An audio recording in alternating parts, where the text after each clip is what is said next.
Good morning, 12 signs, and welcome to my channel, Queen of Clovers. I am Rachel, and I am your cartomancy reader. Again, welcome to this week of Cancer. There's so much Cancer energy in the sky. We feel it. This is that represented by the Chariot in the tarot. In case you didn't get a good look at this card, it's still a little touch and go. But this is all about forward movement, taking control, taking the reins, and reaching for the stars. Very Toy Story. Every time I say reach for the stars, I think of Woody, and it is finding your place and knowing your place and living it out.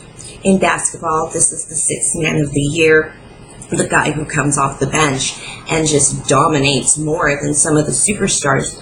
Some of us know we do well better off the bench. Some of us know we do better as starters. It's no longer becoming, I go first because I'm the best. No, I go when I'm supposed to go. So this is take the reins. You're supposed to go. Okay, so what are we working with? So we have that Mars and Leo energy. Remember, this is that energy that boxers love. When meditating on this, it's also freedom of expression.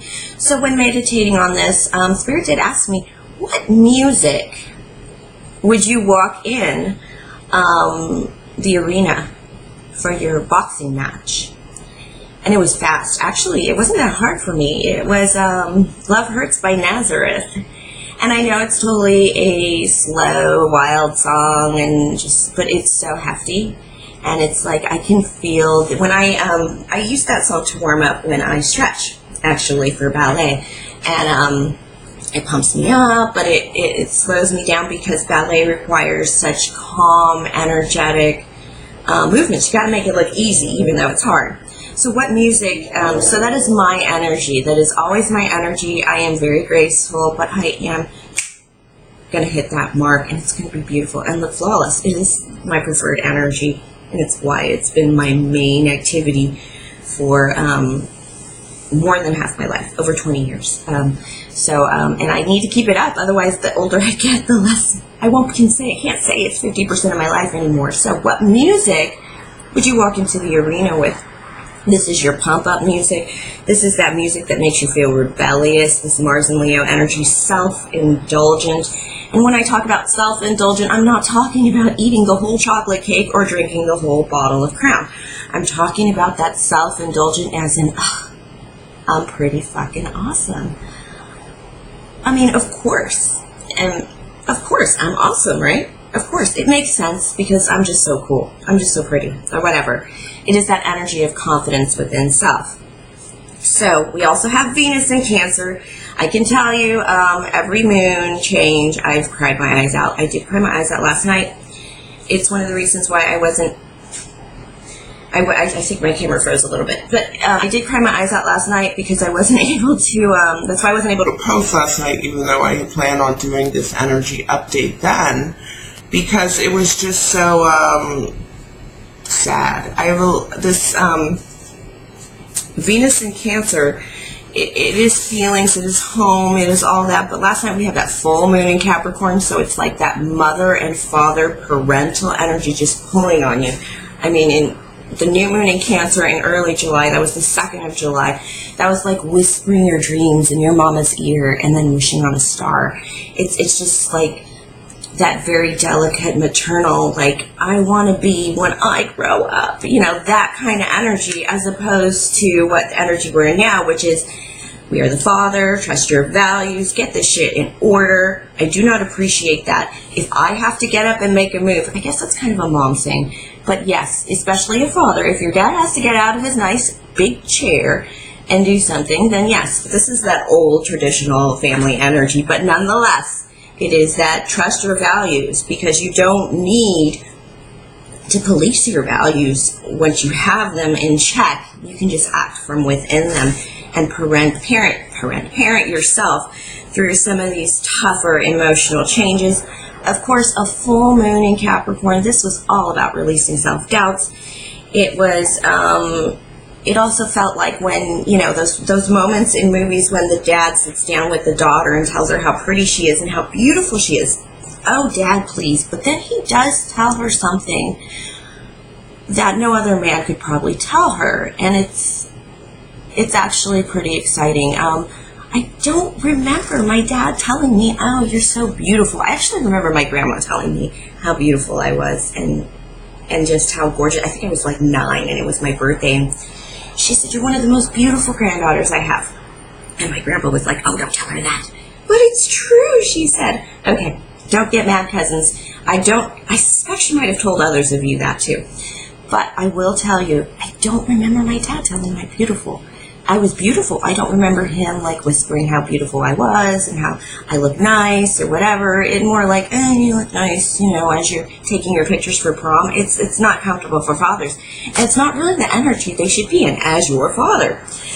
I remember my dad telling me how strong I was and just like, wow, and my dad wasn't a big talker. He's a Gemini, but he was very expressionful in that you could tell when he was proud of you and when he wasn't, and he didn't have to say much. And that's it can be striking, but at the same time, I was fully aware that I was beautiful and I was strong.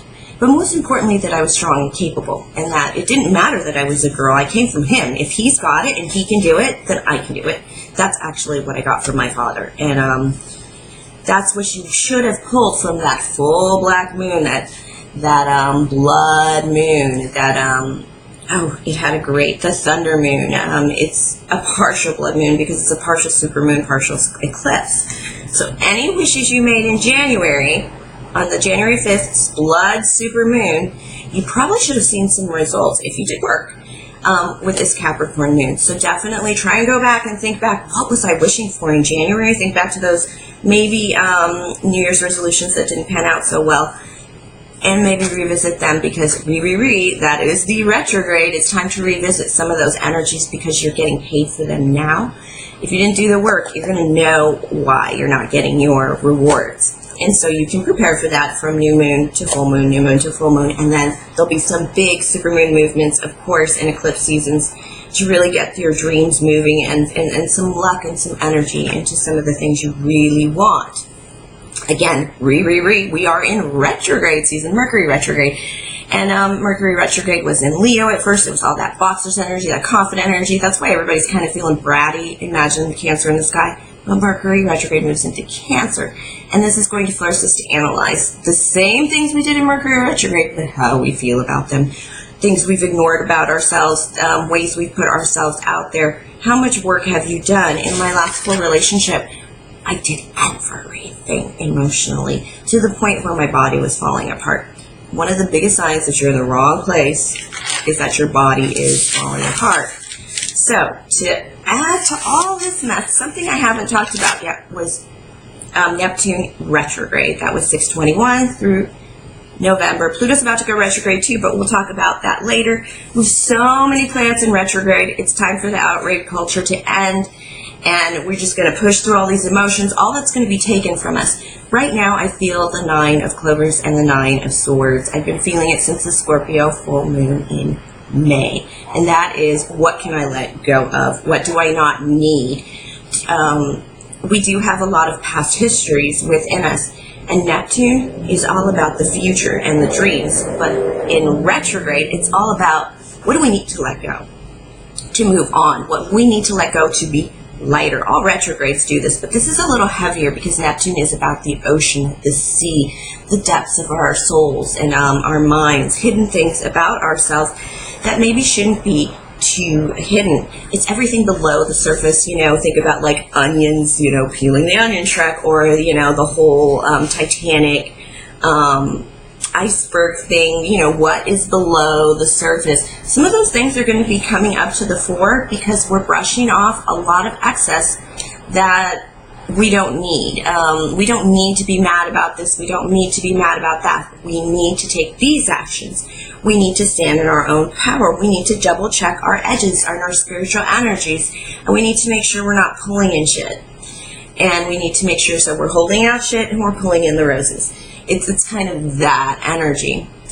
All right, I did want to talk about my channel a little bit because there's so much going on in the sky, of course, and the readings focus on that. But when I first started my channel in April, I posted the videos. I did the videos as I was called to, the Spirit called me to, and then I I would go to my basic YouTube that I've had for like a billion years, and I'd go watch them and like them. So I'd have at least one watch and one like.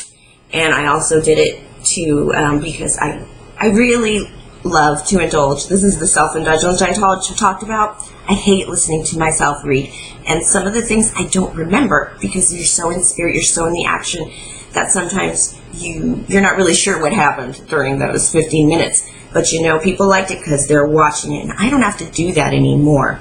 But I do still get a kick, absolute kick. I have a little hair sticking out here. I do get an absolute kick of getting the notifications of my own videos that they've been posted. And when I go to watch, now I have like 2 or 3 views, sometimes 5 views. It's still in the first like. It just makes me know I checked the video, I watched the video, and made sure it played all the way through, and there was nothing weird. But I really don't have to do that anymore. Now I have the pleasure of doing it, and sometime now, well, this past weekend, the videos were very strong. I took the advice from Spirit. They said I'm not opening, and I open my energies really well to whatever I'm working on. I don't close them all the way. So Spirit has asked me to make some lines between the work I'm doing, make some lines between meditation more heavily so that we can make those lines and then transition into the new energies. My readings will be getting stronger because of that. But for the most part, I've been able to watch the videos, which I told you I really hate to do, and I've been able to watch the videos and watch them with you. And when I watch them with you, I get to share in your energy. I get to feel you guys watching the videos, and that was really precious. And then I watch Water Baby Tarot. He's just one of my favorite tarot readers. She reads almost exactly like me. In fact, I bought another tarot deck because I found errors in the free deck that I was given. And I just was like, I fell in love with this deck. I bought it, and then I realized, why do I love this deck? I recognize this deck. I feel this deck. This deck is really hitting me hard. It's the steampunk deck. And she reads with that deck. But she also told me that when you do the 12-sign readings, a lot of the readings are going to focus on some of the same issues. A lot of us were like leaving lovers, getting rid of past lovers, just cutting off energy eternally from things that really no longer serve us. It was that 9 of Swords, 9 of Clovers energy of like, pull yourself together. You in you. You are the important one. You are the one that's going to push your energy into activities and what have yous to change the world. You can't be so fuzzy and so wishy-washy with your energy. So I did, and she told me that she did, and to say during the her Capricorn new full moon video that yes, indeed, if you if a reader's set of weekly or monthly readings will focus on the same energy because it was done under the same energy. It's why I have trouble doing the readings early. They don't pan out very well. They get a little chaotic. But if you're pulling from the energy from the sky, we should all be going through the same things. So don't be afraid to reach out. And I know this is very individualizing time. I know a lot of us are pushing things away that we don't want. Double check that. Remember, and we are in a retrograde, several. And we're about to hop in another one. So definitely review and make sure you're not cutting off your foot or, you know, your right hand. There's a lot of people that are very loving out there, but, you know, once you find one villain in your life, it's almost hard not to see all of them. And that's the part of the ascending or advancing or changing that really blows, is you can't go back. You can't unsee or unlearn spiritual lessons. Even denying them will just leave you in a mode of, like, extreme icky conflict. So now I hope you enjoyed this. It was much slower, less ADD, and definitely informative, and I hope I gave you some ideas on how to work with the energies above us. Just sit in them and feel them. Watch a sad movie or a funny movie. Either way, if you're like me, you'll probably cry or just dream a good dream. All right, my lovely 12 signs. I am the Queen of Wands, the Queen of Clovers. Life, craft, and action, my lovelies. Definitely have a great day. Have a great week. And thank you very much, all 153 of my subscribers. It's been just an amazing week to grow with you guys. And I mean, feeling your energies. I felt your energies before, but it wasn't as many of you as it is now. And now it's just, I mean, it really makes it hard to go to work every day. Don't watch Office Space if you want to go to work the next day. It just doesn't work. All right, my lovelies, I hope that's enough crazy stuff to get you through the rest of the week. I will be posting some very new bonuses for the 3 big signs. I think it's Cancer, Virgo, and Capricorn. My God, you guys came out full force. I might do a 4th sign to somebody who's feeling a little neglected. I did it for Scorpio last week. Fully paid off. So probably do it again. Thank you again for all the likes, subscribes, comments, and shares, and tips and donations. Please continue to do so. We're just going to grow, and hopefully we're just going to expand with each other and raise the vibration of the planet. Yeah, that's the big goal, but just live the best life possible. All right, thank you, my lovelies.